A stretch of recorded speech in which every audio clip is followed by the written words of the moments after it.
Estamos aqui hoje em mais um episódio do Pode Resolver, onde nós vamos falar de solução de conflitos, né? Um assunto bem interessante, relevante, né, para a atualidade, muito importante. E nós temos um convidado muito especial nessa noite, né, o Dr. Douglas, o Douglas Clipper de Souza, que é especialista na área. Ele vai poder falar um pouquinho dele, né, sobre as suas especialidades e falar um pouquinho de você para os nossos convidados te conhecerem. Olá meninas, tudo bem? Olá. Bem. Sou militante nas áreas consultivas e contenciosas, né, focado na área trabalhista, empresarial, civil e previdenciária. E sou especialista em Direito e Relações do Trabalho e Arbitragem e Mediação, né? E estou pós-graduando em Direito Tributário. Eu atuo muito na área trabalhista, envolvendo empregador e empregados, né? Tenho aí uma experiência de mais de 8 anos na área e especificamente na área trabalhista, com foco na resolução de conflitos, né? Tanto na defesa do empregado como empregador, como eu disse. Já participei de muitos casos envolvendo a mediação, né?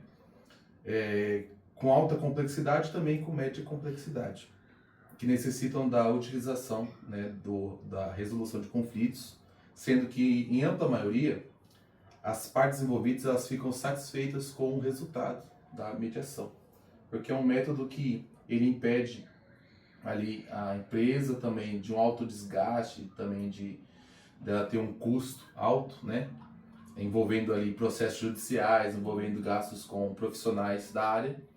Então a mediação ela é muito importante e eu atuo nessa área com foco voltado para a trabalhista e empresarial e entendo que é um método muito importante hoje nas empresas, né, de resolução de conflito. Muito bom. Então, a Kelly, que está aqui, a Daiane também vai nos ajudar aqui nas perguntas, né? E não tinha pessoa melhor, até pelo que ele relata agora, para falar sobre o caso. A gente trouxe um caso a ser estudado, né? Onde se enquadraria totalmente nas suas especialidades, seus conhecimentos, né?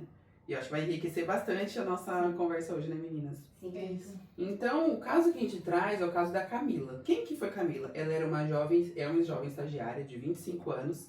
Ela começou o estágio dela numa grande empresa. E como toda estagiária que entra numa grande empresa, ela estava cheia de expectativas. Mas, no entanto, o que era para ser uma experiência super positiva, profissional, enriquecedora, né? Tudo que ela esperava daquela experiência se transformou em um cenário de tensão e de muito sofrimento para Camila.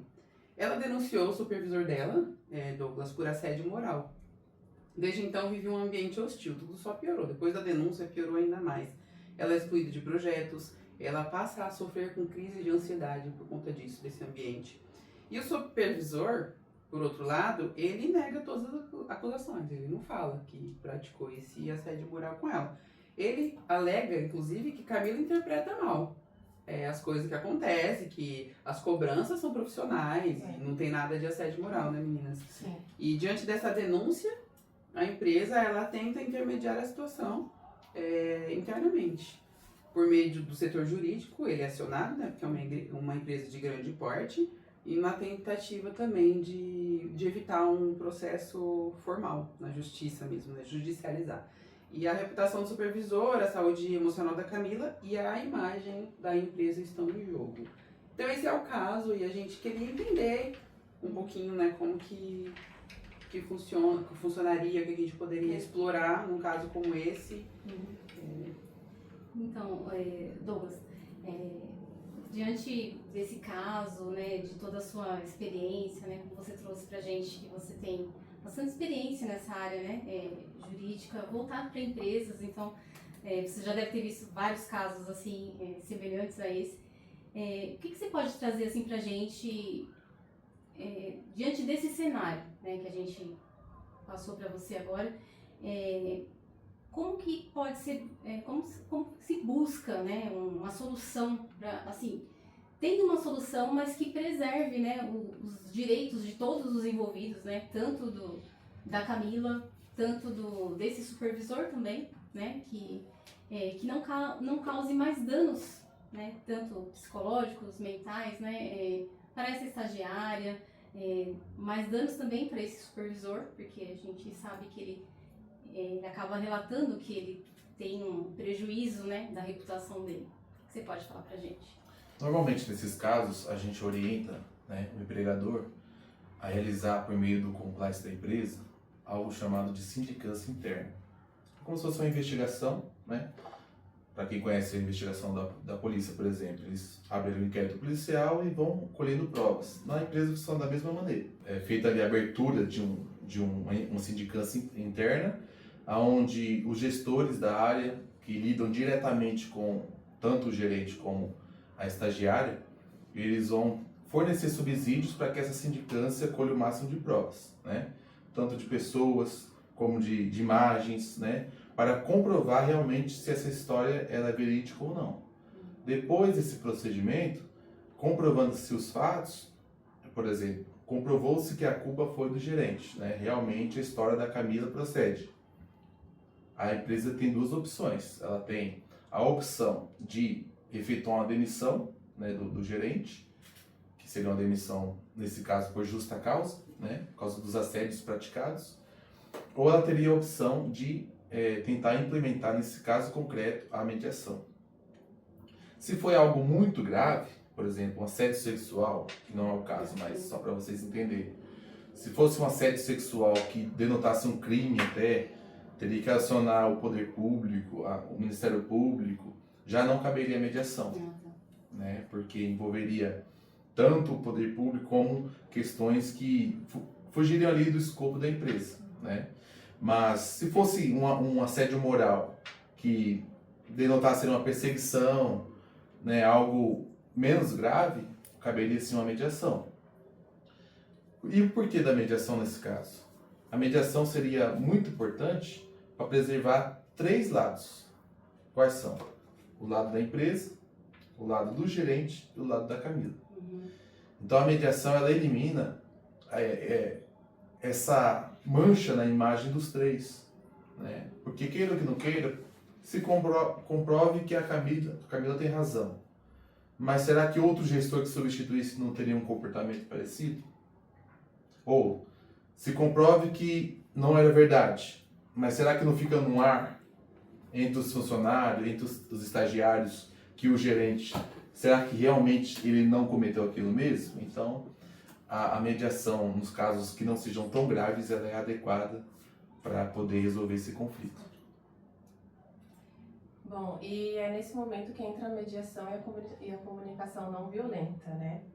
A mediação de conflitos ele é um método estruturado, onde um mediador facilita a comunicação entre as partes, visando encontrar soluções políticas e acordadas, através de uma forma de se expressar e ouvir o outro lado, né? Sim. E resolver os conflitos de forma pacífica.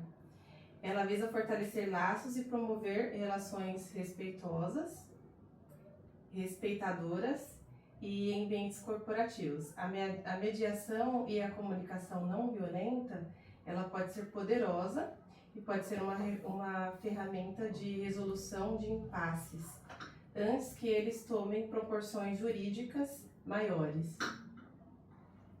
Sim. Existe uma tratativa, assim, nesses casos, né? Como que funciona a questão da comunicação violenta? A gente fala muito em vários âmbitos, né? Tanto no âmbito escolar, empresas, em corporações, na saúde, sobre isso, né? Como que entende, o que é o impacto, né? Como é um que está falando e como é o impacto em quem está ouvindo. Nesse caso de Camila, não sei se você teria algum exemplo também que poderia trazer para nós, tanto de um que teve uma comunicação violenta ou de como que teria que ser uma comunicação não violenta. Então, por exemplo, tem um caso recente que eu peguei, onde um gestor de determinada empresa, né, que trabalhava num setor específico da empresa, ele não tinha esse filtro, né, e ele tinha uma comunicação muito violenta com os seus subordinados. Ele tentava passar uma autoridade, mas da maneira incorreta. E isso gerou um ambiente hostil, né, com vários funcionários, E diante da proporção que causou, de até mesmo ser acionado a comissão de fábrica, ser acionado o setor jurídico da empresa, RH, departamento pessoal, tudo envolvido, foi necessário abrir essa sindicância, né? E foi apurado realmente que esse gestor estava com essa comunicação violenta no ambiente de trabalho. O que é uma comunicação violenta? Para vocês entenderem. Comunicação violenta, ela envolve não só xingamentos, mas ela envolve depreciação das pessoas, né? No tratamento no dia a dia, impedir coisas normais como, por exemplo, beber uma água, ir no banheiro. A comunicação violenta, ela é tanto verbal como gestual, né? Ela acaba denegrindo ali a imagem dos funcionários mediante as atitudes do gestor, se ele não souber ter uma comunicação harmoniosa no ambiente, né, de trabalho. Então a comunicação violenta, ela é caracterizada por vários fatores, tanto gestuais, verbais, até mesmo impedir um funcionário de, por exemplo, tirar uma férias. Isso pode ser também entendido como uma comunicação violenta. Por quê? Porque parte do gestor. Então o funcionário recebe aquilo como um comando arbitrário, um comando injusto. E é como se fosse mesmo a voz do gestor dizendo: eu não te dou férias porque eu não quero. É uma comunicação violenta. Então, nesse caso que eu peguei, foi necessário abrir essa sindicância interna, apurou-se, e depois de apurado, a empresa ainda demorou um certo tempo para dispensar o gestor, mas acabou dispensando ele sem justa causa. E por dispensar sem justa causa, ainda ficou aquele clima de injustiça dentro da empresa. E por isso, os funcionários, logo que foram dispensados, acionaram a justiça para responsabilizar a empresa por causa disso. Então, para impedir isso, para impedir um funcionário de sair de uma empresa e acionar na justiça do trabalho, às vezes um bom diálogo resolve tudo, né? Como eu estava comentando anteriormente, muitos funcionários, eles acionam a justiça não porque eles querem somente o direito deles, mas por um sentimento de vingança, um sentimento de injustiça que sofreu no ambiente de trabalho. Então a comunicação harmoniosa, ela resolve conflitos e impede conflitos futuros. É isso que eu queria deixar.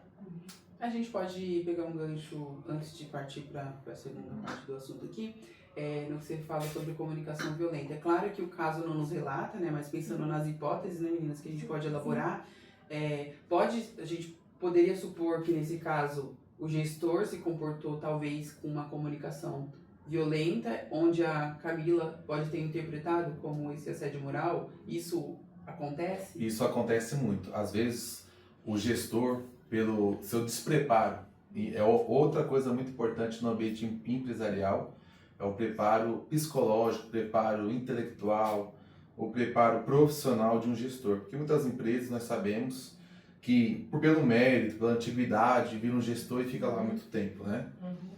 Mas as empresas esquecem da parte importante, que é a estruturação intelectual do seu gestor.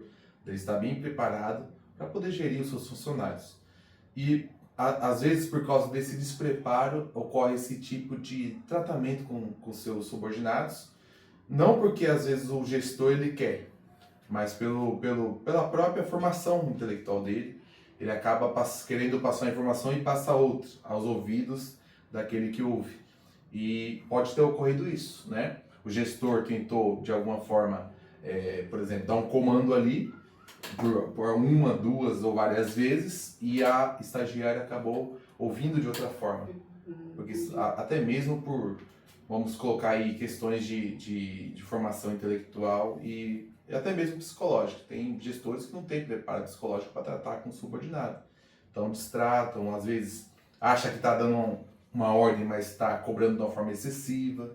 E isso tem que ser apurado no ambiente interno pela empresa para evitar, né, que essa quebra aí de um diálogo harmonioso, desde que as duas partes entendam, né, se comuniquem corretamente, para impedir esse tipo de conflito no ambiente empresarial.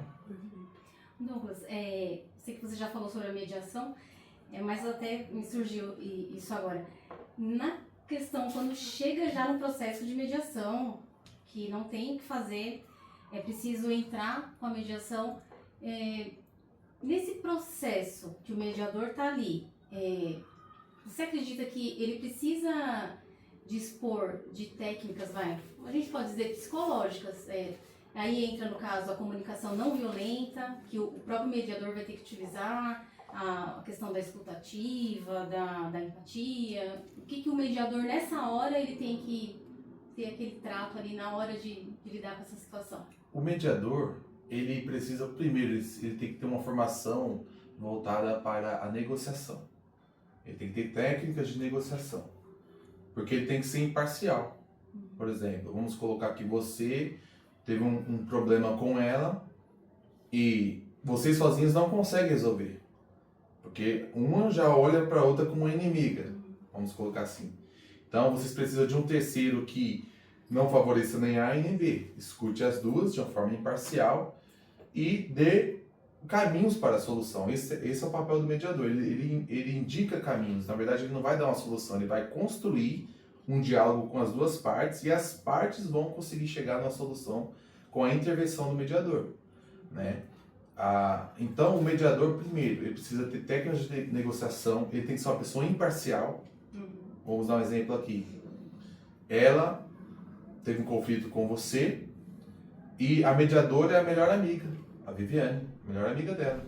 Você vai ter confiança nessa mediadora? Não, porque você via sempre as duas juntas, então ela não é uma pessoa imparcial. Então, o aconselhável para a empresa, quando chega na mediação, é ter uma pessoa especialista em negociação, técnicas de negociação, imparcial, de preferência que não seja uma pessoa conhecida das partes, né? E com esse preparo psicológico também. Por que o preparo psicológico? Porque às vezes vai lidar com a questão psicológica. Não necessita ser formado em psicologia, nada disso, mas ele tem que ter um preparo para poder saber ouvir, filtrar e colocar uma indicação, né, de uma resolução. Porque um mediador, por exemplo, se ele ouve algo e aquilo ele toma como algo pessoal para ele, já acabou ali a mediação, né? Eu estou injustiçado com você, então vamos punir. Não, o mediador não pode fazer isso, né? Aí já acabou a mediação. Acabou a mediação, então vamos para a justiça. E o mediador ele tem que saber ouvir e filtrar, porque muitas das vezes, igual, por exemplo, o exemplo da Camila. A Camila falou algo e às vezes aquilo que a Camila falou não foi tudo aquilo, né? Aí o gerente falou algo que, não, vamos ouvir o gerente, porque quanto tempo de experiência ele tem na empresa? Quantos funcionários já reclamaram dele? Entendeu? Tem um histórico. E o mediador ele tem que fazer esse levantamento também, para poder filtrar, ou, né, ouvir o que as partes estão falando e propor ali sugestões da resolução do conflito. E na sua opinião, Douglas, qual é a melhor resolução para esse caso? É o que eu falei no começo. Se, por exemplo, fez a apuração dos fatos e verificou-se que não foram fatos graves, a mediação é indicada. Mas, por exemplo, se tratou de algo que pode ser caracterizado como um crime, por exemplo, um assédio sexual, que não é o caso aqui, mas se fosse um assédio sexual, nem caberia propor a mediação, né? Porque até mesmo envolveria questões criminais, questões até mesmo de indenizações, né? E até mesmo o preparo da vítima em estar numa mesa somente com uma pessoa ali, ela não sentiria uma confiança diante do seu agressor. Né? Mas, por exemplo, se não foi comprovado os fatos, ficou aquilo no ar, ninguém tem certeza se A fala a verdade ou se B fala a verdade, a mediação é indicada. Por quê? A mediação vai ouvir as duas partes, no caso, e vai propor ali uma resolução. No caso em apreço, aparentemente parece que ficou no ar, né? Não ficou algo bem claro, que ficou comprovado que o gerente fez aquilo, ou que realmente Camila, né, falou e foi tudo provado. Não, ficou algo no ar. Então a mediação ela é cabível para tanto resolver o lado do gerente, para ele não ficar com a imagem ali depreciada diante dos seus subordinados e diante da própria empresa. Resolver o lado da Camila que se sente injustiçada, né? Como é que, só porque eu sou uma estagiária, ninguém vai fazer nada? Não, vamos fazer assim, vamos te ouvir. Vamos dar, né, ouvidos à sua história. E ela vai se sentir abraçada por isso. E aí vai até eliminar também uma futura ação judicial, né? Então, tanto pelo lado da Camila como pelo lado do gerente e pela empresa. Porque se a empresa toma essa atitude de fazer uma mediação, ela preserva o teu próprio passivo trabalhista, civil, criminal e outros afins. Pelo que você traz, então, a mediação ela é indicada, né?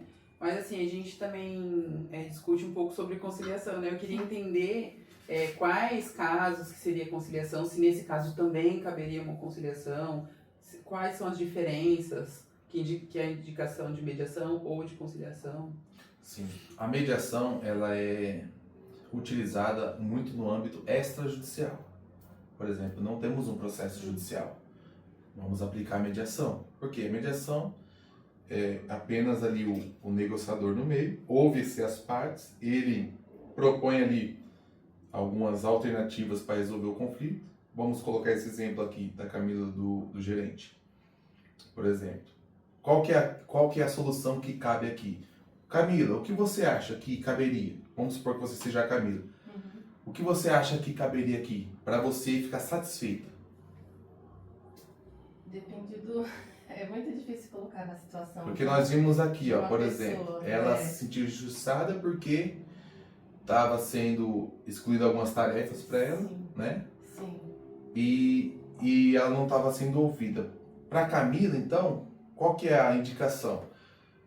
Voltar das tarefas para ela, né? Sim, Dar pode ser um confiança caminho. para ela e até mesmo prestigiar ela com novas oportunidades. E ela estava sendo excluída também Sendo pelos isso. colegas. Pelos colegas. E dar novas oportunidades para o quê? Para que ela se sinta prestigiada na empresa novamente. Sim. E no lado do gerente? Qual que seria a forma mais correta de sair desse conflito? Né? Já que ele teve a sua, né, vamos dizer, sua honra atacada, as acusações que pairam sobre ele. Vamos indicar aqui uma solução. Qual seria a solução para o gerente? O que vocês sugeririam nesse caso? Acho que é uma oportunidade mesmo a questão da gestão, uma gestão acompanhada. Eu não sei também, né, como que funcionaria, mas pensando numa estrutura de gestão, colocar talvez um remanejamento até da estagiária e um outro estagiário que também pudesse relatar como que era a tratativa dele, dar uma oportunidade para ele também, né, na manifestação dele, ou de repente, se realmente for constatado que tem essa defasagem, eu indicaria um treinamento, alguma coisa nesse sentido. Então, nós acabamos de fazer uma mediação. No exemplo prático de vocês, eu sugeri aqui, né, e as partes chegaram aqui numa alternativa de resolução, que nem A nem B vão ficar descontentes. Os dois vão ficar contentes, né? E vai evitar um embrólio jurídico, né? E, assim, até um passivo para a empresa. Por que o passivo para a empresa? Porque sempre que se entra na justiça, ela não vai processar somente o gerente, ela vai colocar a empresa como responsável. Ela pode até processar civilmente o gerente direto, pode, mas ela vai buscar na Justiça do Trabalho a responsabilidade da empresa. Então, para evitar isso, a mediação é aplicada. E falou da conciliação. A mediação ela é aplicada muito no âmbito extrajudicial. Já no âmbito judicial, quando se tem um processo em curso, né, a conciliação ela é aplicada como audiência, para que na audiência de conciliação as partes que já têm um processo, por exemplo, Camila processou o gerente no processo civil, pedindo R$100 mil de danos morais, pedindo a retratação dele pelos atos, os abusos cometidos e também pedindo a responsabilização criminal dele em um processo criminal.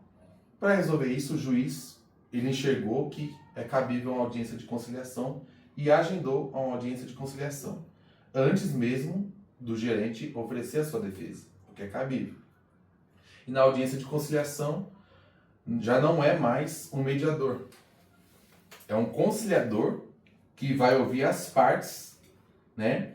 E o conciliador, ele vai dar a propositura do acordo, né? Ele vai sugerir um acordo, né? E as partes vão, né, analisar se fica, né, pertinente aquele acordo. Por exemplo, chegou na conciliação e o conciliador enxergando aquele caso, né, ouvindo a versão da Camila inicialmente, ou se foi depois da defesa do gerente, ouvindo ali a defesa do gerente, o conciliador propôs R$20 mil, porque para ele é uma indenização que está de acordo com as decisões dos tribunais. Propôs esse acordo ali, a Camila não aceitou, então frustrou-se ali a conciliação.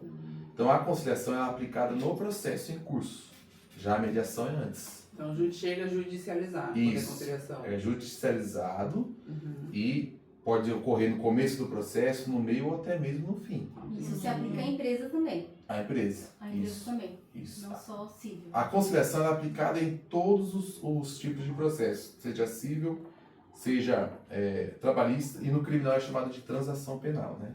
Que aqui não é o caso. Uhum. Mas, por exemplo, no âmbito trabalhista e no âmbito civil, a conciliação é muito utilizada. Por que a conciliação é utilizada? Por exemplo, um processo que duraria 5 anos, 3 anos, ele se resolve em 3 meses. Nossa, muito rápido. Então, a parte, eu consegui pelo menos uma indenização, estou satisfeita. Vou esquecer aquele gerente, um exemplo. Né? Então, resolve-se ali, impede um curso de um processo que duraria anos e até mesmo a pessoa que foi processada se livre daquele processo, a empresa se livre e resolve o assunto. Tá? E desafoga também o judiciário, né? Desafoga o judiciário, cumpre meta de juízes, o juiz tem meta para cumprir, e advogado se livra também de acompanhar um processo por muito tempo. E pode ser a conciliação em 3 partes, então. A empresa, parte do trabalhador e nesse caso, o gerente. Isso. Poderia ser. Entre a Camila, que é a funcionária no caso, e o gerente, ela poderia ocorrer mais no âmbito civil, diretamente os dois. No trabalhista, poderia ter a figura do gerente junto com a empresa, processado junto com a empresa, sim, mas normalmente os trabalhadores processam a empresa, né, indicando quem foi o agressor, mas processando a empresa. Perfeito. Bom, agora... Acho que a gente já está partindo, né, para finalização, né? Acho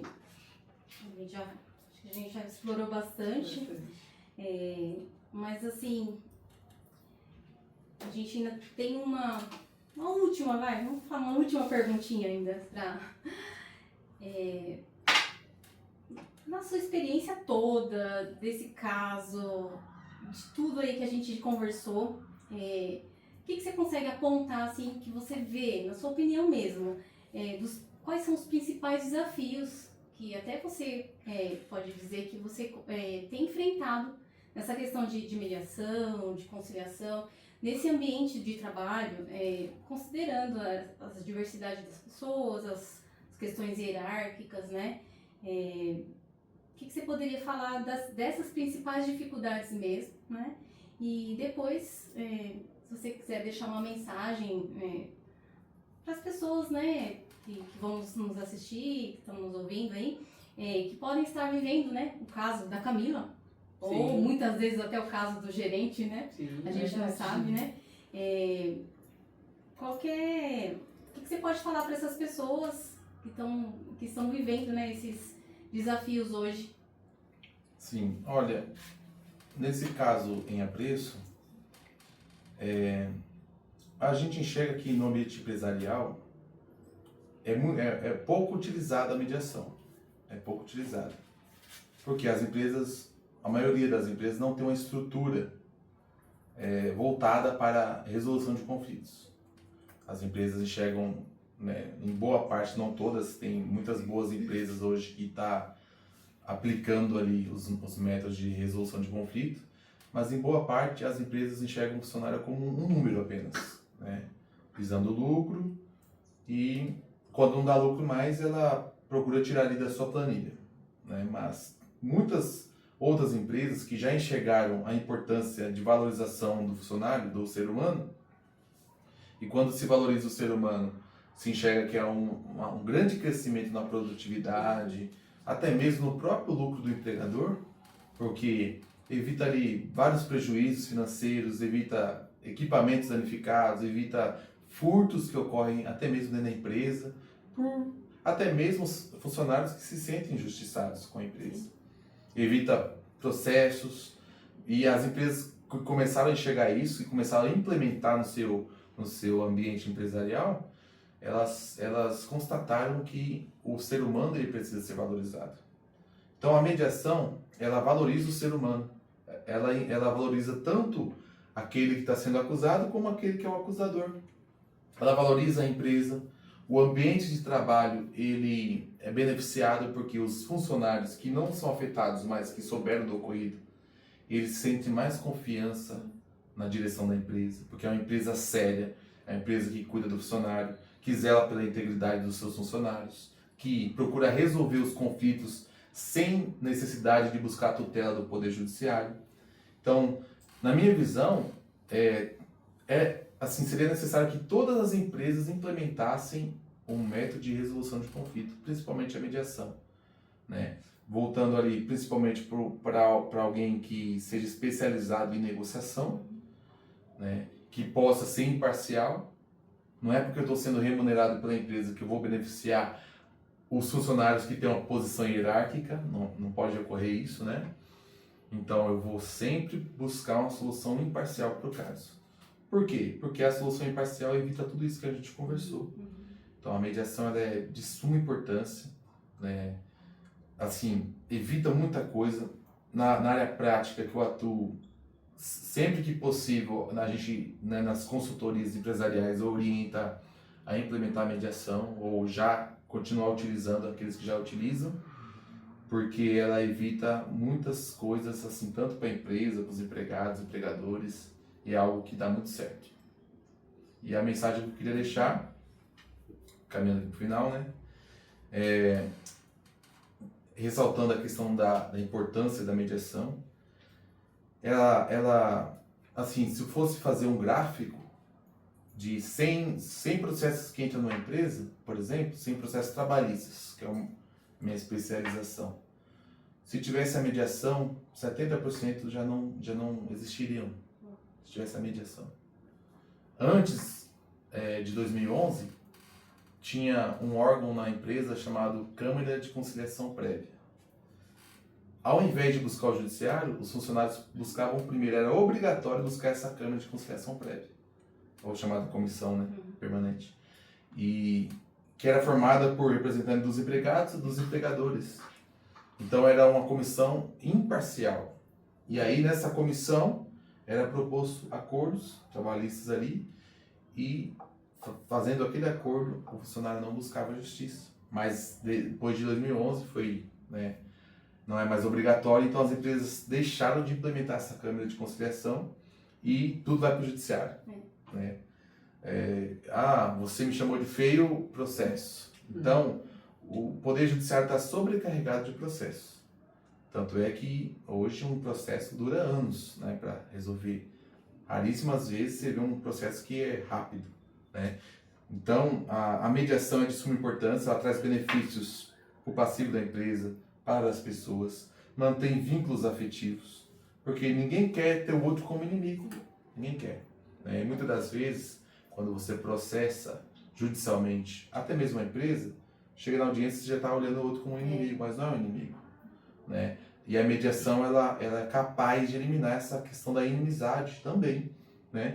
E outra coisa importante que eu destaco aqui evita desgastes emocionais. Por quê? Os abalos, por mais que você processe a empresa ou processe o gerente e ganhe o processo, os abalos continuam. Toda vez que citar aquele nome, mas você lembra daquele gerente? A pessoa já fica revoltada. O abalo, até mesmo psicológico. Sim, trauma. Por exemplo, trauma psicológico, tem pessoas que adquirem ansiedade só de ouvir um nome, já perde o controle e aquele negócio todo, porque o abalo permanece, mesmo ganhando o processo. Não tem dinheiro que pague. Não tem. A saúde emocional ela é de suma importância. Ou seja, pela demora no procedimento igual de audiências, toda aquela coisa, tem que esperar audiência, tem que ir em outra audiência, tem que esperar o recurso agora, tem que esperar o julgamento, e fica todo aquele emocional, né, por causa da duração do processo, mesmo após ganhar um processo, permanecem os abalos. E por fim, na mediação, nós não temos ganhadores e nem perdedores, temos vencedores. Os dois lados saem vencedores, saem contentes e a empresa muito mais ainda, porque ela, com essa decisão de mediar, de tomar a mediação como um foco, ela criou um caminho para a saúde emocional dentro do ambiente de trabalho. Tá bom? Perfeito. Bom, estamos chegando para o final, né? Gostaríamos de agradecer ao Dr. Douglas pelo tempo disponibilizado, pela participação no nosso podcast Pode Resolver. E você deseja deixar o seu contato, rede social aqui pra gente? Na verdade, eu não possuo redes sociais, mas se me procurarem no Google, eu sou uma pessoa bem diferente nessa questão, né? Eu não tenho redes sociais, mas estamos à disposição de vocês, tá bom? E eu que agradeço Obrigada. também o convite. Tá bom, obrigada. Muito bom, muito obrigada pela presença, obrigada Kelly Dai pela parceria aqui, né? Nossa Muito nossa bom, hora de muito conversa, bom, foi muito muito bom, bom. aprendemos bastante, né? Sim. Muito bom. Aqui. Douglas, aproveitando que a gente está falando sobre essa questão da mediação, a gente falou bastante sobre o caso, sobre experiências que você já passou, a conciliação que ela é judicializada. A gente queria entender um pouquinho como que é o comportamento do judiciário em relação às necessidades do psicólogo. Quando tem um caso onde existe uma fragilidade emocional, é uma curiosidade que a gente tem, Sim, né, meninas? Que a gente sim. está estudando bastante sobre esse assunto e acho interessante a gente saber como que o juiz se comporta, como que ele identifica essa necessidade de chamar um psicólogo especialista para tratar determinada situação, em quais casos, se você tem essa informação, em que é mais solicitado isso, essa demanda de um psicólogo para acompanhar o caso, para fazer ele vai fazer um laudo, isso, vai fazer uma perícia e um laudo. Como que funcionaria, se puder trazer Olha, pra nós? nos casos que eu acompanho e nos casos que a gente tem conhecimento pela jurisprudência, pelo Poder Judiciário, as decisões mais conhecidas, quais são os casos que mais estão repercutindo no Poder Judiciário hoje? São os transtornos de ansiedade, depressão no ambiente de trabalho, que muitas das vezes os trabalhadores alegam, né? Eles judicializam isso e atribuem a empresas cobranças excessivas, as síndromes que são adquiridas no ambiente de trabalho. E como que é tratado isso perante o Poder Judiciário? O Judiciário, por exemplo, no processo trabalhista, a parte alegou que sofreu um transtorno depressivo decorrente do ambiente de trabalho. O juiz, na primeira audiência, ele vai nomear um perito, né, especialista em perícias para ele emitir um laudo, fazer uma perícia e emitir um laudo acerca dessa alegação. E aí o perito ele vai fazer um exame na pessoa, no reclamante, né, no caso, e vai estabelecer se houve um nexo ou não com o ambiente de trabalho. Na maioria dos casos que eu conheço, os peritos que fazem esse tipo de perícia não são psicólogos. São médicos que fizeram um curso de psicologia rápido, uma especialização voltada só para perícia e não tem uma formação específica em psicologia. Então, fica muito prejudicado esses laudos, né, na nossa visão, por causa dessa ausência de especialidade. Não vamos dizer que eles não conheçam o assunto, conhecem, mas não é o ofício deles. São médicos, por exemplo, ortopedista, médico que acabou no curso da caminhada ali de perito, tendo que ter esse curso para pegar mais perícias pelo judiciário. Ou seja, ele queria mais serviço, então vamos especializar assim aqui na área da psicologia também.